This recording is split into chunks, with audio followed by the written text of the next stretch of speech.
if you look over here, the squad I decided to go with, my main 4. My main 4-man cell is going to be Rean at the points. I got Alisa as his support. Then I got Laura also at the point, along with Rean. So those two are going to be up front, close in center. And then I got Emma linked up to Laura, supporting her as well. And they actually have they have link level 3 for each other, and that's auto tier. So that's a little bit clutch right there. My benchers, sort of like my 6 men. Over here, I got Fee, Crow, and Uses. So Uses, I kept them exactly the same. The same exact thing I did for the stream, which is basically, we'll get into a little bit here. These two I just made generic. They're just kind of there, they're just live bodies. So let's quickly go over the build, and then we'll go ahead and get this thing rolling. So first off, let's go with the equips. Let's start off top bottom. Let's go with the equips right here. So I was actually able to get Rean some solid armor and shoes because of the traveling through the Shadow Realm. So I got him these, not too bad. My strength for Rean is actually over a K. It's actually over 1,000, which I didn't even focus on strength for him. So that's astonishing to me. And his defense is over 1K. But for some reason, I feel like he takes a lot of damage. So I don't know why. His ADF is at 675, not the worst. For equips, I went with the Gladiator Headband and I went with the Evergreen. Evergreen mainly to resist Sleep, Nightmare, and Confuse. But also because I wanted that Sleep, Faint, Nightmare, and Confuse. But also because I wanted that 10% dodge. Like I wanted that 10% in evasion. That's mainly why. And the Gladiator Headband, obviously for the CP, right? Pretty basic right there. Then for Alisa, she has Evergreen as well. And she has Yellow Pendulum. So Yellow Pendulum, right? Preventing Seal and Mutes. I don't know what the gimmicks are for this guy. I don't remember and I'm not going to check. Because that's cheating, right? Checking is cheating. So I'm not aware of what his gimmicks are. So that's why I went with Preventing Seal and Mute. Because she is my supporter. She is my healer. So I cannot have her crafts and art sealed off. Otherwise, we are royally screwed. Alright? Like Cedric in Cold Steel 2. Royally screwed. Then for Laura, I actually gave her a purely offensive equip right here. So she's super susceptible to ailments. Super susceptible to ailments.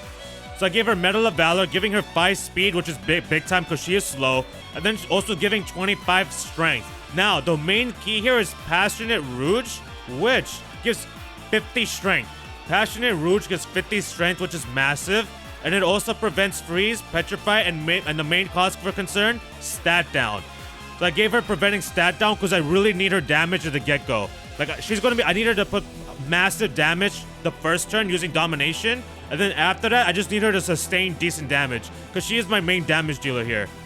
Then for Emma, I actually gave her the Grail Locket. I only have 1 Grail Locket because obviously I reset all my items like an idiot. And what I should have done was just toss them, but I resetted it. And then I gave her Medal of Friendship. A little bit more extra HP and a little bit of defense. So for Rean, he's a little bit of a combo person right here. So he's a little bit of support. And he's also a little bit of damage as well. So like I mentioned, I gave him a lot of dodge. So his evasion stat is at 55%. So along with Alisa's craft, where is it? Yeah, status. So with Alisa's heavenly gifts, giving him insights and CP regen, that combination of all of this evasion, right? Aeola's gem also giving him 15% evasion as well as strength. And then with the Wrath, giving us the counters, which we should be able to get off. Because I do think this Shadow has a large, wide hitbox. So hopefully Rean will be in range to counter so we can get some crits off. I did give him a Collar Gem. That was only for defense. Literally only for defense. Giving 80 defense. That's all it is. That's all. That's the only reason that's there. And then I gave him attack 3. So that's basic right here. So his main thing for him is just to keep his CP up so I can keep spamming his S-Crafts. So I can keep spamming his S-Crafts, get off some burns for that trickle damage. And also getting dodges and quick counters. That's my main goal with him. Now Alisa, my main goal with her is to make use of her Angel, which is when you KO, you can full COTS, you can revive up to 2 times, giving you full 200 CP and giving you full EP. So that's what I'm trying to make use of her right here. So she's pure support. Pure support. Which, by the way, now that I think about it, I need to get rid of Dragon Vein. Yeah, I'm gonna go with Chrono Burst. Because if she KOs, she'll replenish her EP, so I'm gonna try to make use of that. So I don't mind her having expensive arts. Laura, raw damage. Laura is out here for the damage. I need her to get crits off with critical turns. I need her to get max 200 CP repeatedly and just go to work. Laura needs to go to work. So raw damage here, which is why she has a domination. So what I'm really hoping for here is that when we trigger this battle, that one of the first turns, there's a crit.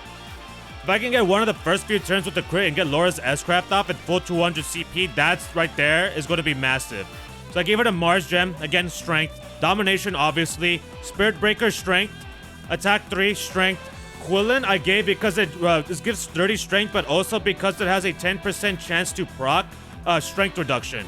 And reducing Strength of your enemy bosses is huge. It's massive. I gave her the hit too because if you've been following this series, you know how much Laura likes to miss. Despite the fact that her blade is massive, it's humongous, she loves missing, so I gave her the hit 2. Shield 3 for a little bit of defense, and then Rakshasa for the strength. Emma. So I actually gave Emma Cannon here for the healing.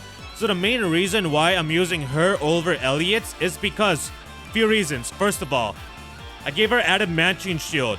Adamantine Shield plus Present Shell will allow me to kind of manage some damage.